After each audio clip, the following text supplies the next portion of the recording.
Salut tout le monde, salut les monégasques, bienvenue. Bienvenue pour un nouveau débrief. Alors on enchaîne, les semaines à deux matchs, Ligue des Champions et Ligue 1. Donc la semaine dernière on était plutôt bien parce qu'on avait retrouvé un petit peu le succès face à Aston Villa en Ligue des Champions. On avait fait un bon coup parce qu'il fallait un petit peu se remettre dedans et reprendre des points, et donc on avait fait un match compliqué, mais qui s'était soldé par une victoire, une petite victoire, 1-0 face à Aston Villa. Et on avait enchaîné le week-end avec une victoire contre Rennes. Donc la semaine dernière, c'était plutôt positif. Et on était un petit peu revigoré après des semaines et des matchs compliqués depuis le début de l'année 2025. Sauf que là, cette semaine, on enchaînait avec encore une semaine à deux matchs avec un gros match qui nous intéressait. C'était le dernier match de la phase de championnat, de classement, de nouvelles formules de Ligue des Champions. Et on se déplaçait sur la pelouse de l'Inter de Milan. Donc un gros club européen, un gros club italien, un mastodonte, c'est-à-dire un peu comme Arsenal. C'était vraiment un match très difficile et très compliqué pour nous. Et ce week-end, on reçoit Auxerre. Donc on espérait pas forcément une victoire ce soir, mais un match nul, parce qu'on avait très peu d'ambition et d'espoir face à l'Inter de Milan, qui est quand même très forte. Et le contexte était plutôt favorable pour l'AS Monaco parce que il y avait des absents. Il y avait des blessés, mais il y avait aussi des non qualifiés, comme Biret par exemple. On avait Ilini Kena qui est toujours blessé, Balogun qui est toujours blessé, Singo qui est blessé, ça fait beaucoup de mal. Et sinon, tout le monde était là pour le déplacement en Italie, avec notamment Zakaria qui nous avait fait peur, qui s'était blessé contre Rennes, mais qui finalement n'avait rien, et donc était dispo ce soir. Donc voilà, donc on n'attendait pas grand-chose de ce match, c'était presque une défaite assurée. D'ailleurs, j'ai trouvé que les interviews et les conférences de presse d'avant-match étaient assez révélatrices de l'ambition. J'ai vu un Adi Hutter peu enjoué, des joueurs qui n'avaient pas l'air très motivés, des supporters sur les réseaux sociaux qui étaient aussi très négatifs. Donc on ne s'attendait pas à grand-chose, et on va voir qu'on n'a pas été déçus. La composition est tombée donc à 20h. On espérait un miracle, et finalement la composition nous a donné une équipe assez type, avec Golovin titulaire, Ben Seguir sur le banc.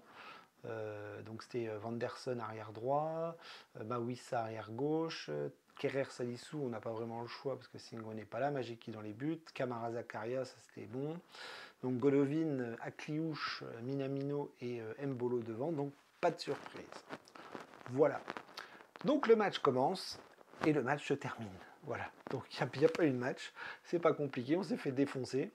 On n'a pas vu le jour, on a été vraiment humilié, on a été aussi ridicule sur l'entame de match et sur notre aspect défensif qui est toujours aussi catastrophique. Donc contre les petites équipes, ça va pas. Contre les moyennes équipes de Ligue 1, c'est compliqué. Contre les grosses équipes de Ligue 1, on prend des roustes. Et donc là, quand vous vous retrouvez en Ligue des Champions face à un monstre comme l'Inter de Milan, ça ne pardonne pas. En un quart d'heure, le match est plié. Donc le match a été plié en un quart d'heure, c'est-à-dire qu'on a pris un but très vite sur une erreur défensive, sur une faute dans la surface de réparation. Je crois que c'est Zakaria qui fait la faute sur Marcus Thuram, donc penalty d'entrée de jeu, qui est transformé par l'attaquant milanais. Et puis derrière, on va faire pareil, une faute grossière en prenant un carton rouge. C'est Thuram, encore une fois, qui part au but, et Mawissa qui le ceinture n'importe comment et qui se fait expulser parce que c'est le dernier défenseur. Puis derrière, on va prendre le deuxième but. Donc le match est plié en 15-16 minutes. Voilà. Donc après, il n'y aura plus rien, il n'y aura plus de match parce qu'on va sortir à Clouche et on va passer notre temps à défendre. Donc ça va être un match qui va être regardable, absolument abominable, parce que l'Inter est au-dessus de nous à tous les niveaux. Et Monaco va souffrir pendant 1h30 face à des Milanais qui vont gérer et qui vont nous mettre un troisième but en deuxième mi-temps. Donc voilà, donc le match est fini, la phase de championnat est terminée, on finit je ne sais même plus combien, au fin fond du classement. En tout cas, on était qualifié pour les barrages avant, on est qualifié pour les barrages après. Le problème, c'est qu'avec les matchs de ce soir, on va se taper soit le Benfica, soit le PSG. Donc Benfica, j'ai envie de vous dire, avec un autre arbitre, il y a peut-être un petit espoir si on arrive à se remettre la tête à l'endroit. Face au PSG, on n'a aucune chance. Voilà. Donc c'est mon avis personnel. Hein. Ne m'insultez pas parce que je suis en train de dire que le PSG va nous mettre deux roustes. Mais bon, PSG, ça fait 2 fois qu'on le joue. On le rejoue la semaine prochaine. On peut jouer 5 fois le PSG en sachant qu'on va peut-être enchaîner le PSG 3 fois de suite. Enfin, c'est un cauchemar. C'est un cauchemar de jouer le PSG, c'est un cauchemar de surtout voir un Monaco qui est absolument pas au niveau quand le niveau s'élève et quand on doit jouer des très très grosses équipes. Oui, donc c'est un petit peu le résultat et le résumé de ce soir, hein, c'est-à-dire qu'on a vu encore une fois, comme contre Arsenal et comme contre le PSG, que dès que le niveau monte, il n'y a plus personne, que notre projet est tellement limité avec des joueurs qui, eux, sont aussi très très très limités, avec voilà, un aspect défensif qui est totalement absent, une attaque totalement absente aussi. On voit les problèmes en Ligue 1 face aux petites et aux moyennes équipes quand on les joue tous les week-ends. Hein. On l'a encore vu ce week-end contre Rennes, on prend 2 buts. Enfin, tout le monde nous met des buts parce qu'on est nullissime défensivement.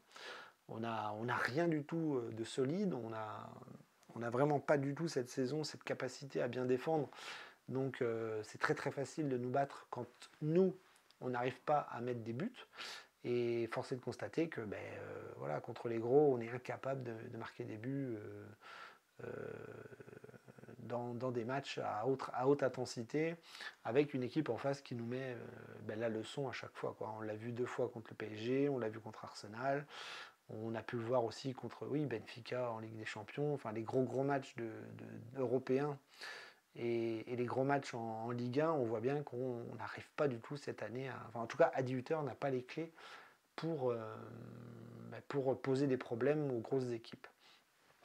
Et en Ligue 1, je vous dis, même les petites équipes, on perd des matchs bêtement comme Montpellier, comme Angers, etc. Donc c'est un miracle qu'on soit encore 3e de Ligue 1. Mais en tout cas en Europe, on n'a vraiment pas le niveau de la Ligue des Champions cette année, ça c'est une certitude.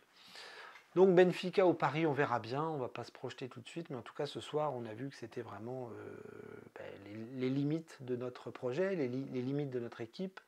Voilà, on est un petit club. Oui, j'avoue, on est un petit club aujourd'hui, et ça se voit dans ce type de match. Et c'est malheureux parce que Monaco nous a habitués quand même à des grandes saisons dans le passé, à des grands matchs, à des grandes épopées, En 2017, on était énorme, et puis là, voilà, on est rentré dans le rang, et il faut accepter le fait que Monaco soit pas un grand club européen aujourd'hui. Et malheureusement, on se fait chier toute l'année à essayer de se qualifier en Ligue des Champions, puis quand on y va, on ne fait rien. Donc voilà, ce soir, que dire, un fiasco défensif, un fiasco... j'ai même pas les mots pour analyser tellement on a été en dessous de tout. Voilà, tout le monde a été catastrophique. Je peux même pas faire d'analyse de match tellement il n'y en a pas eu de match. C'est-à-dire qu'en 15 minutes, le match était plié, et derrière il n'y a plus rien.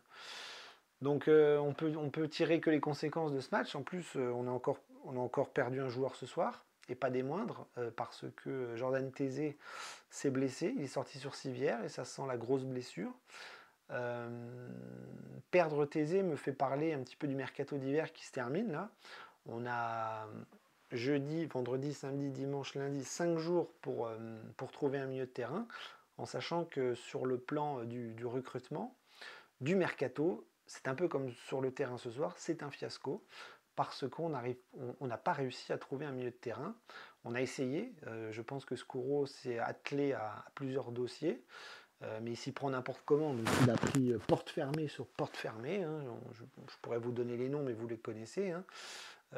Alvarez de West Ham, Ndidi de Leicester, Wijnaldum, je sais pas, j'arrive jamais à le dire, l'ancien joueur du PSG qui était pisté sans succès. Un petit joueur de Cagliari, je crois, là, qui était un ancien passé par Monaco. Et la dernière piste, Eric Junior Dina Mbimbe, qui devait signer, ça y est, on avait trouvé le joueur qu'il nous fallait. Et même là, c'est un fiasco parce que le joueur est blessé. Donc nous, on savait qu'il était blessé, mais visiblement, le directeur sportif de Monaco, lui, ne lit pas les réseaux sociaux. Et donc, le mec est arrivé à la visite médicale blessé, donc ça n'a pas fonctionné. On a fait des examens complémentaires et ça n'a pas fonctionné non plus. Donc, on fait venir un joueur blessé pour ne pas le prendre. Donc, il reste 5 jours de mercato, on n'a toujours pas de milieu de terrain. Zakaria n'a pas de suppléant. Thésée avait donné l'impression d'être repassé dans l'axe, on le perd ce soir, donc on est dans une merde noire. Noir au niveau de l'effectif. On l'a fait en été, on le refait en hiver. Si dans les 5 jours qui restent, Thiago Scuro nous trouve un milieu de terrain, chapeau, en tout cas un milieu de terrain avec du niveau, hein, parce que si c'est pour prendre le premier Pékin du coin dans un club que personne connaît, dans un championnat que personne connaît, autant s'abstenir parce que ça ne servira à rien. En tout cas, on a vu les pistes, on a vu le niveau descendre, et au final, on n'arrive absolument pas à trouver chaussures à notre pied. Donc le mercato d'hiver est en train de tourner au fiasco, même si Biret a l'air de donner l'impression que c'est plutôt pas mal. Mais ce soir, on va retenir la défaite, la lourde défaite 3-0 sur le terrain de l'Inter du Milan avec un non-match et avec une supériorité qui fait mal au cul parce que cette année, Monaco n'a absolument pas le haut niveau. Voilà. Je ne vais pas dire que Monaco n'a pas le niveau, mais Monaco n'a pas le haut niveau. Donc Ligue des Champions, moi j'abandonne, je n'ai plus aucun espoir là-dedans. Benfica ou PSG, de toute façon, je pense qu'on ne fera rien. Et maintenant, il va nous rester la Ligue 1 parce que la Coupe de France est déjà finie. Et en Ligue 1, il va falloir se battre pour rester sur le podium. Parce que même si on ne fait rien en Ligue des Champions, c'est important d'y aller pour les finances du club. Parce qu'on a bien compris que le seul souci de l'AS Monaco actuellement, ce sont ses finances. Voilà. Donc je suis un peu pessimiste, un peu négatif, mais j'essaye de voir... je suis ni optimiste ni pessimiste, j'essaye d'être tragique et de voir le réel tel qu'il est.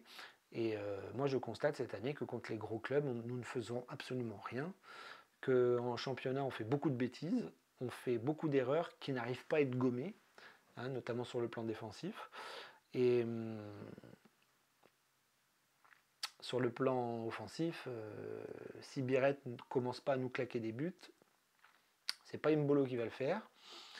Ilinikena, il est pas là. Le petit Michel, on attend de voir, mais c'est vrai que c'est sympa à regarder. Mais en ce moment, il n'y a pas grand-chose qui va. Hein. Franchement, c'est compliqué. Donc, on verra. On verra le tirage vendredi. Si on prend le PSG, moi, je me tire une balle. Franchement, j'en ai marre. J'en ai marre de jouer le PSG. Franchement, c'est une tannée. Mais bon, c'est la Ligue des Champions. Et de toute façon, que ce soit l'un ou l'autre, Benfica ou Paris, ce sera compliqué si Monaco ne hausse pas un petit peu son niveau et ne se reconsolide pas un petit peu, parce qu'en ce moment, je trouve qu'on est beaucoup trop fébrile. Voilà. En Ligue 1, comme en Coupe d'Europe, parce que la victoire la semaine dernière contre Aston Villa, c'est limite quand même. Hein. C'est limite. Bref, je vous laisse là-dessus. C'est compliqué en ce moment. Moi, je trouve que c'est très négatif ce qui nous arrive en ce moment.